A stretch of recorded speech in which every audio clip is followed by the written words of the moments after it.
আল্লাহর কথার কোনো গোয়া মাথা আমি কিছুই পাই না। মাথা কোনটা গোয়া কোনটা আমি পাই না। কেন পাই না? এই যে একটা কথা বলছে, আওয়ালু মা খালাকুল্লাহ ইশক, প্রথম সৃষ্টি ইশক। আওয়ালু মা খালাকুল্লাহ মিন নূরি, নূর। এক মুখ আছে দুই কথা কয়, হ্যাঁ মুখ কয় না হুক কয়? এক মুখে দুই কথা কইলে হ্যাঁ মুখ থাকে, হ্যাঁ তো মুখ থাকে না, হ্যাঁ তো হুক হয়ে যায়। কথাগুলো শুনছিলাম আর শরীরের ভিতরে ঘুমন্ত যেই ইমানের কণা বিশেষ আছে সেটা বারবার তাগিদ দিচ্ছিল যে তুমি এটা নিয়ে একটা ভিডিও করো, এটার প্রতিবাদ করো। আর আপনাদের উদ্দেশ্যে বলবো, যদি শরীরে হালকা পরিমাণ ফিলিংস কাজ করে থাকে ভিডিওটা শেয়ার করবেন। আমরা বাংলাদেশে আইনের সুশাসন চাই, আমরা বাংলাদেশে বাক স্বাধীনতা চাই। তবে বাক স্বাধীনতার মানে এই না যে এই বক্তব্যটা যে দিল বাউল আবুল সরকার, বা তাকে মহারাজ আবুল সরকার বলা হয়ে থাকে, তো এই মহারাজ আবুল সরকারের মেয়ে, সেও একজন শিল্পী। জুলাই আগস্ট অভ্যুত্থানে যে এই আন্দোলনের পক্ষে বড় ধরনের ভূমিকা রেখেছিল, নতুন বাংলাদেশ চেয়েছিল, কিন্তু গতকালকে আফসোস করে সে বক্তব্য দিচ্ছিল যে নতুন বাংলাদেশে সে অনেক কষ্টে আছে।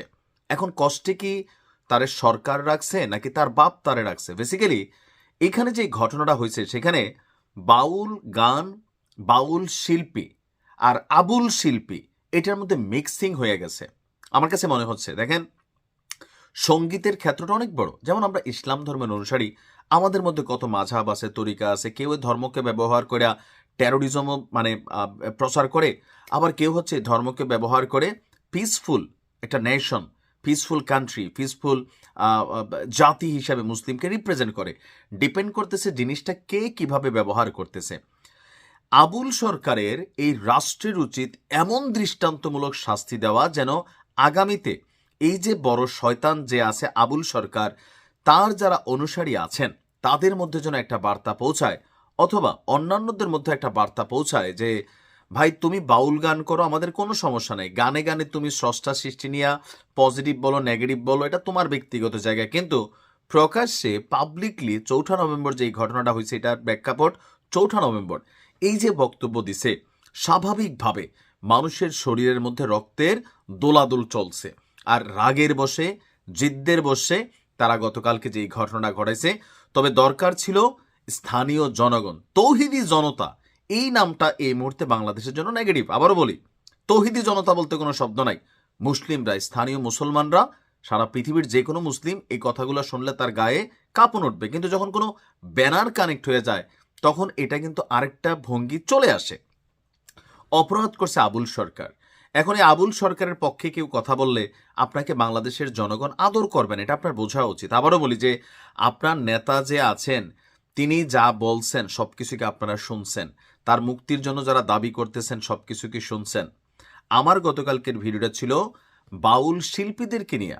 এখন একজন বাউল শিল্পী যদি আইসা কালকে বেগম খালেদা জি এখানে একটা কথা বলে, তারেক রহমানকে নিয়ে বলে, জামাতকে নিয়ে বলে, সে তো পরশুদিন মার খাবে। কিন্তু শুধু বাউল গানের জন্য সে মার খাবে? খাবে না। আপনার একটা গণ্ডি আছে, গণ্ডি বের হইয়া আপনি দর্শকদের জন্য, অথবা আপনি ভাইরাল হবার জন্য, অথবা আপনার বাক স্বাধীনতা আছে বলে আপনি যে কোনো কথা বলবেন আর রাষ্ট্র সেটাকে প্রটেস্ট করবে না। এই যে মেঘমাল্লার বসু থেকে শুরু করে যেগুলো আছে, বা এই আবুল সরকারের মেয়ে, যখন জুলাই আন্দোলন অভ্যুত্থান হলো বা বিপ্লবটা হলো, রাজপথে শিল্পী টিল্পীদের পক্ষ থেকে সবচেয়ে বেশি ভূমিকা যে মেয়েটা রাখছে এই আবুল সরকারের মেয়ে। এখন এই তারা মনে করছে নতুন বাংলাদেশ, এখানে আমরা যা খুশি তা বলবো, ধর্ম নিয়েও বলবো, মানুষ নিয়েও বলবো। ভাই আপনি এই মুহূর্তে শুধু আওয়ামী লীগ নিয়ে বলতে পারবেন, কারণ কি এই মুহূর্তে আওয়ামী লীগ হচ্ছে ওই জায়গা, এটা মরা হাতি। হাতি মরলে কি হয়, যে এখানে এসে যে কোনো মানুষ যে কোনো কিছু করতে পারে। আওয়ামী লীগের সময় মরা হাতিরা ছিল জামাত, বিএনপি, মোটামুটি অনেক কিছু বইলা হজম করা যেত, কিন্তু এখন সে আওয়ামী লীগ মরা হাতি। আপনি আওয়ামী লীগ নিয়ে বলতে পারবেন। আবুল সরকারের মেয়ের উদ্দেশ্যে বলতেছে, আপনি মন খারাপ করে কান্না করছেন, পরিবার কঠিন সময়, এটা আপনার বাপের জবানের কামাই। আপনার আব্বাকে আপনি বলছেন যে আব্বা তুমি যে এই কথাটা বলছো তুমি ঠিক বলো নাই। আমরা বাউল শিল্পীদের পক্ষে যারা গান করেন, একতারার পক্ষে যারা গান করেন, আমরা বাউল গানের পক্ষে। কিন্তু আপনি শিল্পী হইয়া একটা গোষ্ঠীকে এখানে রিপ্রেজেন্ট করার নামে আপনি এই ধরনের মানে কথাবার্তা বলবেন, আর একটা মুসলিম সংখ্যাগরিষ্ঠ দেশ, এই দেশের মানুষ চুপ থাকবে কেন মনে হলো? আমাদের প্রতিবাদের জায়গাগুলো হওয়া উচিত আইনিভাবে, যে আবুল সরকার সে গ্রেপ্তার হয়েছে, দৃষ্টান্তমূলক শাস্তি তৈরি হয়েছে, জামিন 3 দিন পরে দিয়ে দিল, ফরাদ মাজার ওনার পক্ষ নিচ্ছেন, এরকম এক শ্রেণীর মানুষ আছেন তারা পক্ষ নিচ্ছেন। আবুল সরকার যেটা অন্যায় করছে তার জাতির কাছে ক্ষমা চাইতে হবে, এরকম সিস্টেমে করা যেত। কিন্তু ধরেন এখন তার অনুসারী যারা, তাদেরকে ধরে মারধর করা, তারা তার মুক্তির জন্য নামবে। এই দেশে শয়তানের অনুসারী আছে, সারা পৃথিবীতে শয়তানের অনুসারী আছে, তাই না? তো তাদেরকে মারধর করা, তাদের বাড়িঘর ভাঙচুর করা, এটা আসলে কোনোভাবেই কানেক্টেড হওয়া উচিত না। তাদের সাথে রাজপথে কথা হবে, আপনি তো এটার প্রটেস্ট করবেন, দেশে আইন শৃঙ্খলা বাহিনী আছে, আমাদের দরকার কি আইনের সুশাসন। আবুল সরকারের দৃষ্টান্তমূলক শাস্তি আমি ব্যক্তিগতভাবে দাবি করছি, কারণ দিন শেষে আমি একজন মুসলমান।